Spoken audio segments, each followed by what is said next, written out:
Alright, a very good evening to all of you. So thank you for being patient. I was getting requests from all of you for a very long time to make important revision topics for IIT-JAM 2020. So here I am with the list of the topics, and I would also be highlighting certain topics which I feel have a greater chance of coming, or a short chance of coming in the exam, right? Or certain unexpected topics as well, which you might have missed out while you are revising. All right, so this kind of video is for both students who are trying to maximize their score in the last 1 week, who have started preparation for, let's say, for in the last 2 months or last month, and it is also important for those who are doing this or who are preparing for the IIT-JAM exam for the last 8 to 10 months. It might be that you might have missed out some important topics, so just go through the important, I'll be going through the important topics, and I'll be mentioning about the analysis that I've done for this year's paper, right? So when we talk about physical chemistry, in physical chemistry, first the mathematics also I'll include in this. Please do the basic integration, okay, and don't forget to do matrices and determinants. Just you should be able to find out the determinant, how to find out the determinant, and you should be well aware of identity matrix and square matrix, okay, and apart from that, how to find maxima, minima, that you should know, okay. These three topics, integration, maxima, minima, and determinants and matrices, it will not take you more than 1 hour, 1.5 hours, that's it, okay, and you can score easily at least 2-3 marks. So please pay attention to those topics, okay. Then one question that I'm pretty much sure will come is a question based on the solubility product. So you should know the numerical basically. So you should know how to calculate the solubility product. Then equipartition principle is important. Just go through it once. All right. Then in kinetic theory of gases, you should be aware of the VRMS, like the formula for VRMS, V average. Okay. These things you should be aware of. Then we come to Born-Haber cycle.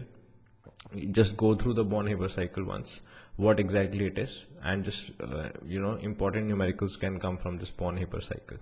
Now, one of the most important topics I feel from physical chemistry, which will definitely have a numerical in the NAT type, is from buffers and pH. Okay, so specifically pH. Okay, so try to solve as many numericals as you can from pH, from numericals from pH and buffer topics. Okay. Then also I feel that colligative properties is a very important topic. It will be asked in the 2020 exam.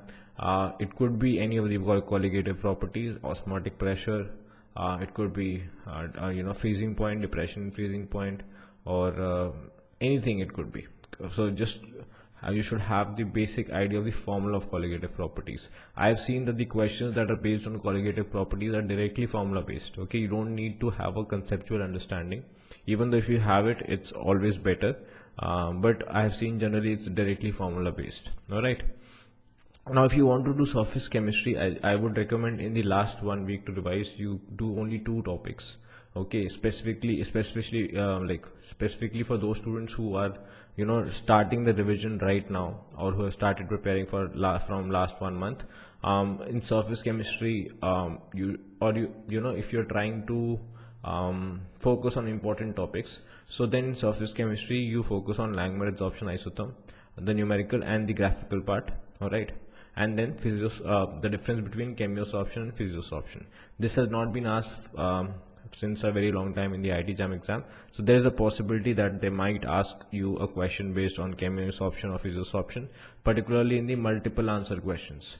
Like they can give you 4 conditions and they can say these 4 conditions are satisfied, which of the 4 conditions are satisfied in chemiosorption. So this kind of question can come in multiple answer type questions. Okay. Then Beer-Lambert's law. Please don't do all the numericals related to Beer-Lambert's law, and also please try to find out the methods, the points in which the Beer-Lambert law fails. In what conditions does the Beer-Lambert law fails? Okay. Now in this exam, this is very important. I feel that the maximum marks, or a major part of physical chemistry, will come from spectroscopy. What is the reason behind it? Because in 2018 and 19, I saw that there were not many questions from spectroscopy, and before that there have been a lot of questions that have been coming from spectroscopy. So there's a high possibility that this time there will be a more number of questions from spectroscopy. Now in spectroscopy, what all you can do your the basic simple numericals. Okay, specifically in rotational spectroscopy, when you talk about numericals, there's one particular type of numerical where how the B value basically changes with the atomic weight of the elements. Okay, so that you can do. Basically the moment of inertia will change, so B is inversely proportional to moment of inertia. So those kind of questions, or you need to calculate the bond length given the B value, right? So those kind of numericals from vibrational and rotational spectroscopy you should do.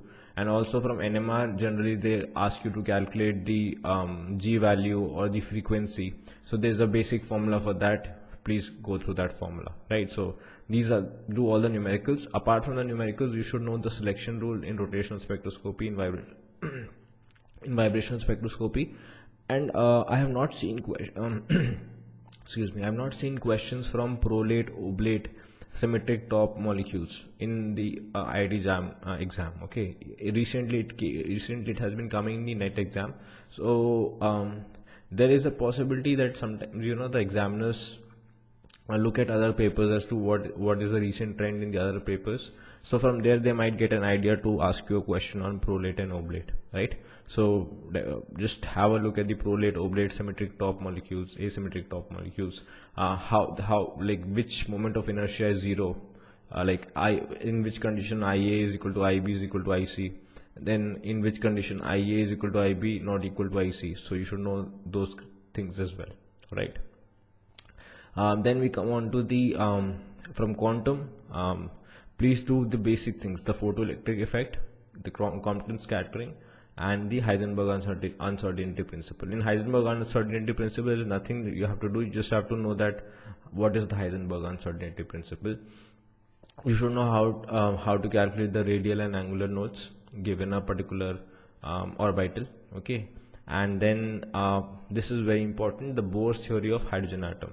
In Bohr's theory of hydrogen atom, or for hydrogen-like atoms, you can be asked to calculate the energy, or you can also be asked about the various the Balmer-Paschen bracket P fund, like the energy difference between them, or the wave number they can ask you. So please do these topics. From solid state, generally there are very typical questions. Either the question is based on the Bravais lattice, or it will be on the Bragg's law, which is n lambda equal to 2d sine theta. It's pretty straightforward. Or it will be on the density, d equal to zm upon a cube na. So the questions are very straightforward. Okay, in case they want to test something different, they might ask you a question on radius ratio. I have not seen a question from solid state on radius ratio, and it is mentioned particularly in the syllabus as a radius ratio. So this is just an important reminder that please go through the formula for the radius ratio for FCC, BCC, and simple cubic. All right. What else? From thermodynamics, the only thing I have seen in thermodynamics is that the constant thing I'm talking about. The constant thing that I've seen in thermodynamics is there are questions based on the adiabatic compression and expansion and isothermal compression and expansion. So just the basic, when you start thermodynamics, the basics, the reversible reaction, irreversible reaction, intensive property, extensive property, basic numericals based on if the gas is expanded at constant pressure, what will be the change in volume, something like that. Okay, so those kind of questions, the basic questions, don't need to go to the advanced level. And then the basic Maxwell relation, which you can calculate from the thermodynamic box.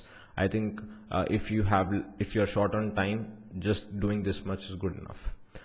Coming back to quantum, in quantum, like I was talking about, like atomic structure in that quantum also comes. So just do operators. Just have a look at the operator for momentum, operator for kinetic energy, and how to calculate whether the two operators are commuting or not. That's it. Okay. What else? Now coming back to kinetics. Kinetics also I feel will have a good weightage. At least 2-3 questions will be there from kinetics.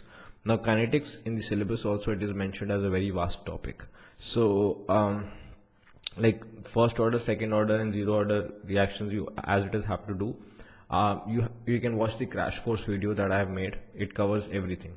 But please this time don't forget to do Michaelis Menten Kinetics also. Okay, it is clearly mentioned as enzyme catalysis. And last year the question was there from turnover frequency. I feel that this time there could be a question from Michaelis Menten Kinetics. So please do that topic apart from your first order, zero order, second order. Now in the syllabus they have also mentioned the consecutive reactions and the collision frequency and the transition state theory. So this has never been asked in your IIT-JAM exam, even though it is mentioned in the syllabus. Now this is your call. If you have the time to revise these topics, then you do. If you don't have the time to revise, then leave it out, okay? Because there are a lot of things that you have to revise. So according to your preparation, you have to take a call whether you want to revise transition state theory and collision frequency or not, like the basic formulas, whether you want to revise or not. But please do the Michaelis Menten Kinetics at least, okay? Arrhenius equation, Michaelis Menten Kinetics, zero order, first order, second order, and T half values. And in this only you have to do the nuclear decay also, statistics. This is also important. Every year there is a question from nuclear decay, so do this part as well. And coming back to your nuclear chemistry, just you should know what happens in alpha emission, what happens in a beta emission, and what happens in when a neutrino is basically what happens when a neutrino is escaped or an antineutrino is escaped, okay? Again I have a video on that. What I'll do is I'll try whatever topics I have made a video on. Among the topics that I'm sharing with you, I'll put a link down in the description box for all the topics, so you can quickly go through those topics. I have a crash course on chemical kinetics, so you can go ahead and watch that for chemical kinetics. There I have covered everything, including the plots also, okay? Sometimes they ask you a graphical question as well. But the highlight of this whole discussion was that I feel that there will be a significant weightage this time given to spectroscopy, physical spectroscopy, right? Coming to organic chemistry, now organic chemistry from your IIT-JAM is basically, there is a lot of weightage given to stereo. Now in stereo, even though when I call out the topics, you might feel that there are a lot of topics, but actually they are very related. So in stereo you should know how to calculate the RNS configuration in different kinds of projections or in different kinds of representations, right? Then you should know RNS calculation in allenes, in biphenyls, in norborane type of structure. I have videos on all these topics. Then on spiro, how to calculate the RNS in spirocyclic rings. Then you should be aware of conformations of cyclohexane, that the bulky group occupies the equatorial position, and you should know what are the relationships: axial equatorial, 1 2 axial equatorial, 1 3 axial equatorial, and enantiomeric excess, okay? Stereo is very important. You cannot miss any of these topics. They can ask you from any of these topics. Then enantiomeric excess, how to calculate the enantiomeric excess or specific rotation, okay? And then one more question was asked in 2018 based on optical isomers, okay, where they had given a compound which had multiple stereocenters and they had asked to calculate the number of optical isomers. So there is a direct formula. I have a crash course on stereochemistry as well, where I have covered all of these topics. So I will, again, like I was saying, that I will share you the link down in the description box. You can go ahead and watch all those videos, whichever I have made a video upon, right? So this is stereo. Then one question will definitely be there from aromaticity. Now when we talk about bioorganic chemistry, generally in CSR and GATE not much weightage is given to bioorganic chemistry, but over here in this particular exam in IIT-JAM, a significant amount of weightage is also given to bioorganic chemistry. Now generally I have seen questions from two topics. One is from amino acids, so you should know the basic classification of amino acids, which amino acids are basic in nature. Okay, like your this arginine is basic in nature. I'm just giving you one example, which are hydrophobic in nature. So you should have a basic idea of the classification of amino acids, even if you can't remember the structure. If you remember the structure, that is a big advantage, but even if you don't, you should know the basic classification. Then When you talk about carbohydrate chemistry, there are only two topics that they have continuously been asking questions upon. One is the basically reducing and non-reducing sugars, just the basic knowledge of what is reducing sugars and what are non-reducing sugars. And then apart from that, they have been asking questions upon the reaction of D-glucose. Okay, different reactions of D-glucose. Now I clearly remember in Morrison and Boyd they have given 4 or 5 test reactions for glucose. So if you can do those 4 or 5 test reactions of glucose, that is good enough. D-glucose. Okay. And one important topic, again, this is not been asked for last 2-3 years.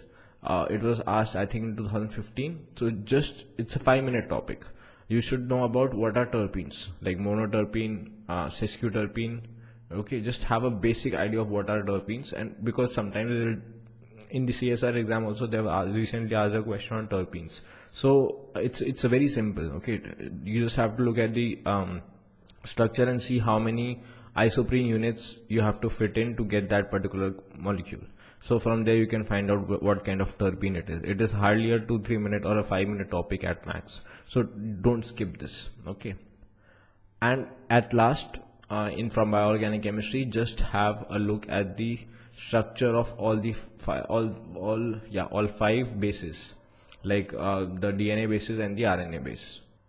Okay. Next is the stretching frequency spectroscopy, organic spectroscopy. Just 2 topics: NMR, the chemical shifts values, and basic idea you should have about NMR spectroscopy. There is not much that I can tell you over here.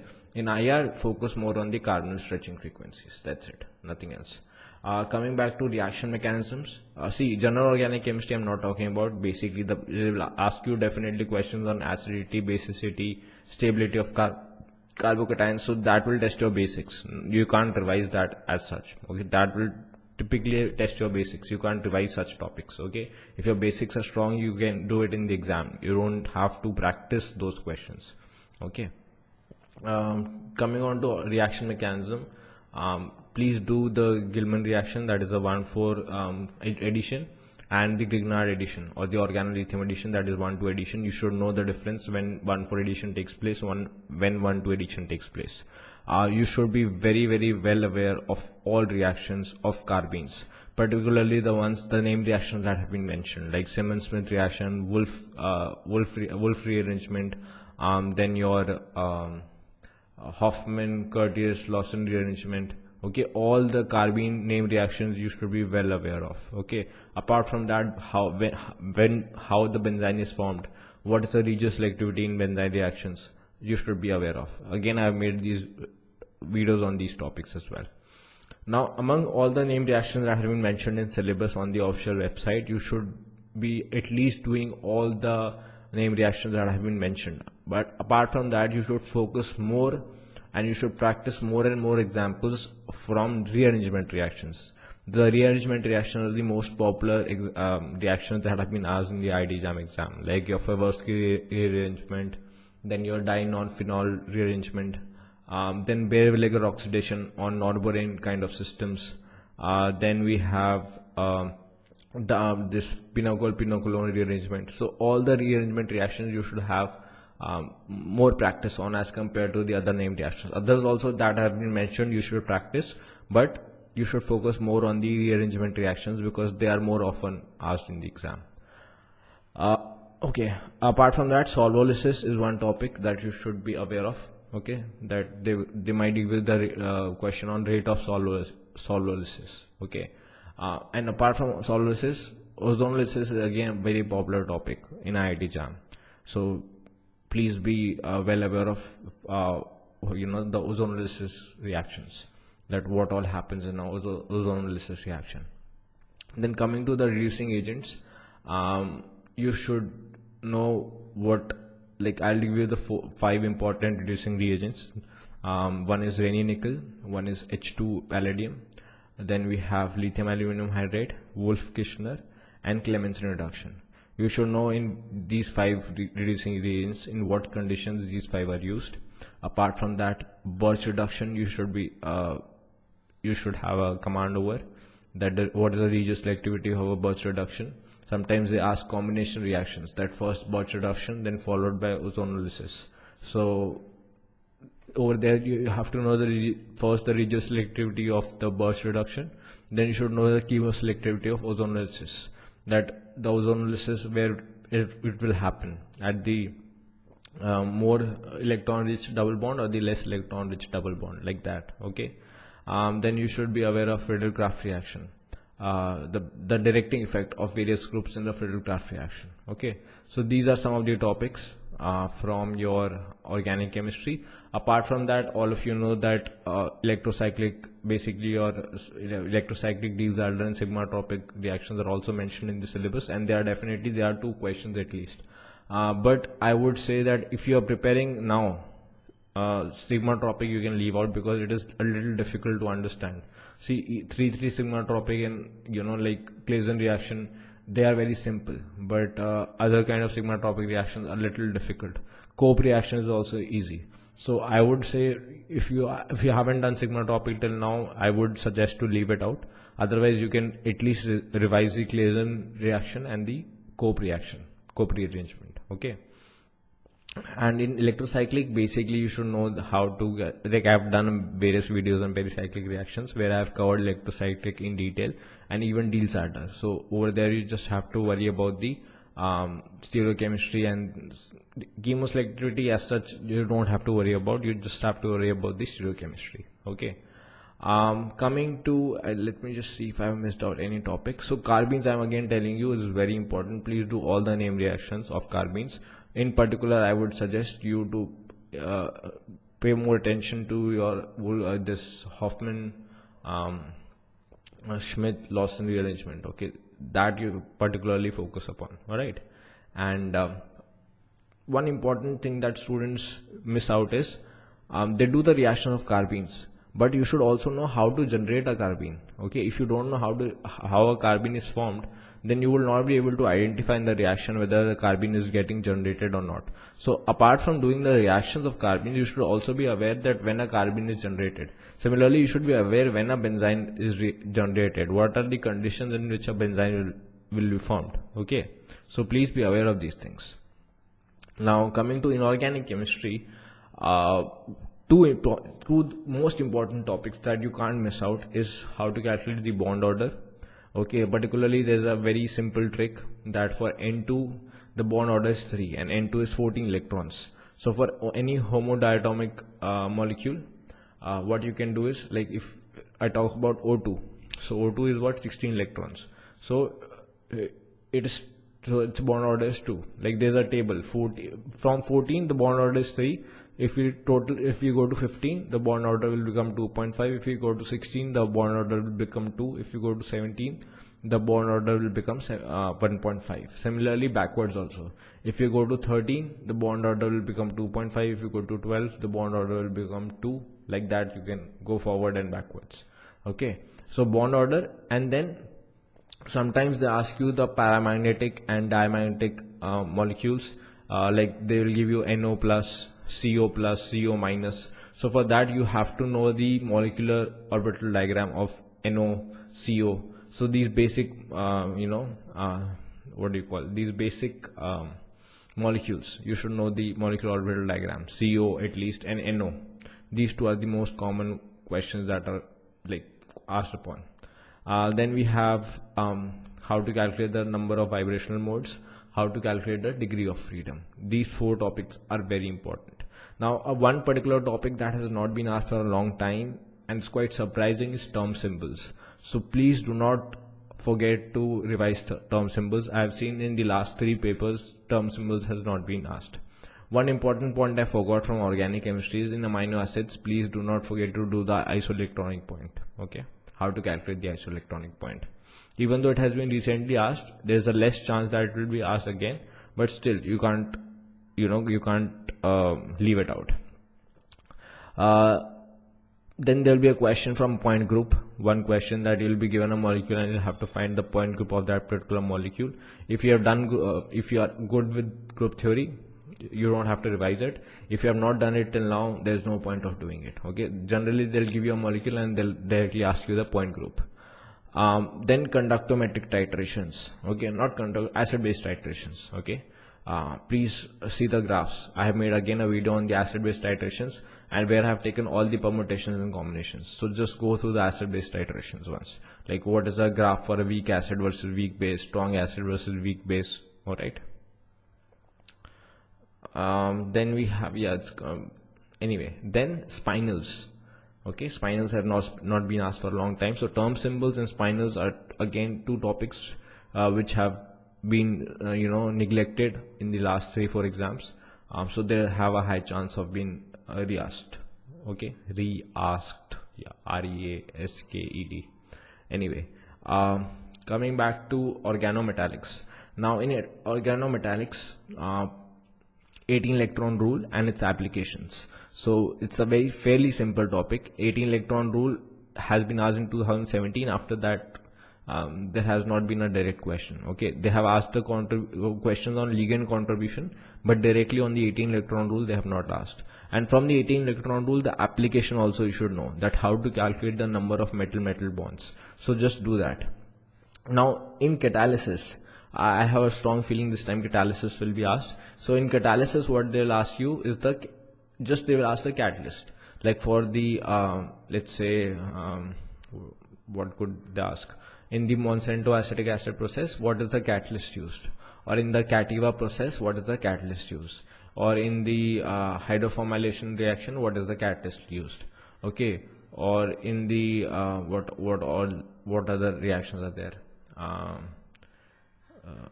In the Ziegler-Natta catalysis, what is the catalyst used? Okay, so that kind of question directly they'll ask you the catalyst. So just no need to go through the whole mechanism, just what are the catalysts used in various reactions. Okay. Then metal carbonyls completely. The IR questions based on IR. Metal carbonyls you can't skip. You have to do complete metal carbonyls thoroughly. Okay. Coming to inorganic chemistry. In inorganic chemistry, I have a strong feeling this time, because last time they had asked you a question on carbonic anhydrase. So this time there might be a question on the structure of hemoglobin or myoglobin. Okay. Or else, like simply they'll ask you in the oxy myoglobin or the oxy hemoglobin, what is the color, whether it is diamagnetic, whether it's paramagnetic. So you should be aware of the structure of all heme groups. Okay, heme means like the name heme, not actually the structure. I hope you know that only hemoglobin and myoglobin are heme proteins. Okay, rest of them like hemocyanin and hemerythrin, they are not heme proteins, even though the name heme comes, but they are not heme proteins. Okay, so hemerythrin, hemocyanin, what is the metal present in them? What is its color in oxy form? What is its magnetism, whether it's paramagnetic, diamagnetic, what exactly it is? What are the changes in the oxy form? What are the changes in the deoxy form? What is the coordination number? Okay, these basic things you should know about these four: hemoglobin, hemocyanin, hemerythrin, and myoglobin. Okay, apart from that, you should be aware of the functions. Okay, because in the syllabus they have mentioned Fe2 plus and Fe3 plus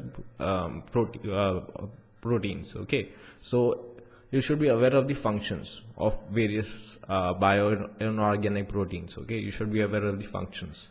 That's it. All right. I have 2 crash courses. In one, I have discussed the functions of all important bioinorganic proteins. So just you should know the functions, because they might ask you a question in match the following, that or they might ask you a question which of the proteins are, like in multiple answer question, they can ask you that which of the following proteins are having Fe plus 2 metal present in them. They can give you 4 proteins. So you should be aware that which of the 4 proteins has the Fe plus 2 structure. Okay, so that's about it. And one particular question that they have not mentioned in the syllabus but they have been asking is from coenzyme B12. Okay, they have not mentioned it in the syllabus, but yet they are asking questions on that. And at last, I would say from coordination chemistry, they have mentioned in the syllabus reaction mechanism, but surprisingly, I have not seen any question from reaction mechanism. Okay, it's very surprising. So please make sure that you do the reaction mechanism. By reaction mechanism means inner sphere mechanism, outer sphere mechanism, associative reaction, dissociative reactions. So I'm quite surprised to see that there hasn't been any question as such from that topic. So please do it, okay? Please do that, because they've clearly mentioned in the syllabus, and I feel they can ask this at any point of time. Apart from that, the usual is the crystal field stabilization energy and the spectrochemical series. Please revise it. Please revise the trans effect, the table of trans effect. Apart from that, magnetism, isomerism is very important, okay? Please do not forget isomerism in coordination complexes, both optical and geometrical, okay? And one question that is very fascinating is where they give you the CFSE value in centimeter inverse. It's a numerical based question.